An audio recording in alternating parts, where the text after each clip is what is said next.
بعد فاعوذ باللہ من الشیطان الرجیم بسم اللہ الرحمن الرحیم۔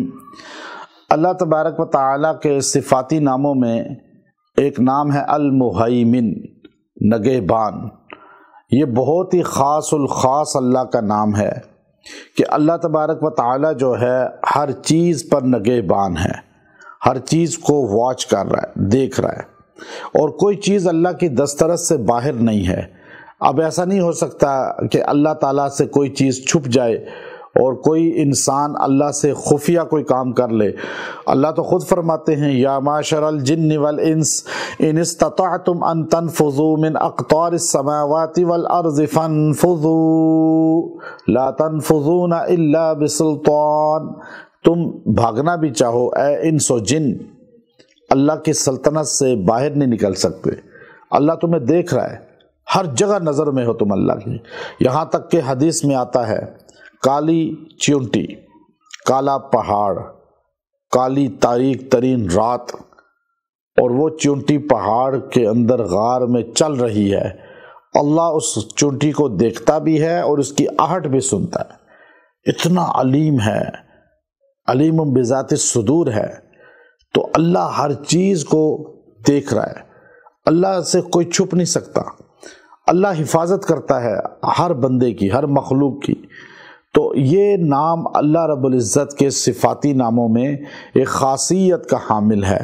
جب انسان کو خطرہ ہو کہ ڈاکہ پڑ جائے گا، یا کوئی میرا گھر یا سامان لوٹ لے گا، یا مجھے کوئی نقصان پہنچا سکتا ہے، مجھے فلاں سے خطرہ ہے، تو آپ اس اسم باری تعالیٰ کو اپنا وظیفہ بنا لیں۔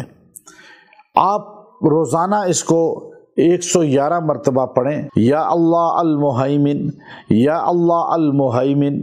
آپ یہ اس طرح 111 بار پڑھ کے دعا کریں، اللہ اس کی برکت سے آپ کی پریشانیاں دور کر دے گا، آپ کو ڈاکو چور جن سے آپ کو خطرہ ہے اس سے حفاظت میں لے لے گا۔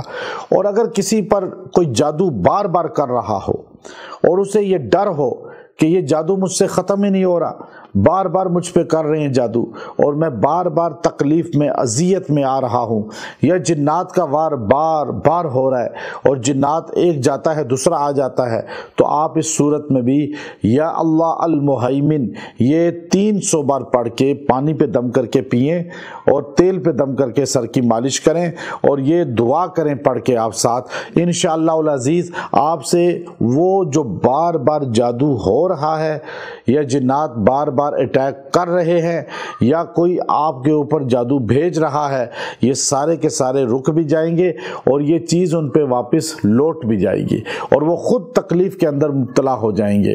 تو اللہ کو ایسا نگہبان سمجھنا کہ اللہ ہر جگہ دیکھتا ہے، ہر جگہ موجود ہے، اور انسان نہ بھی دیکھے اللہ دیکھتا ہے، انسان کو نہ بھی پتا ہو اللہ کو پتا ہوتا ہے۔ اللہ تعالیٰ کی ذات کائنات کے ذرے ذرے میں ہے، اللہ کی ذات جو ہے سمندروں کے ایک ایک قطرے میں ہے، اللہ کی ذات جو ہے پہاڑوں کے ایک ایک ذرے میں ہے، اللہ کی ذات جو ہے خلا فضا کے اندر، زمین اور تخت سرا کے اندر، یہ وہ ذات ہے جو ہر مخلوق کو دیکھ رہی ہے، اس کی نگہبانی کر رہی ہے۔ ہمیں یقین ہونا چاہیے اس بات پر۔ وآخر دعوانا ان الحمد للہ رب العالمین۔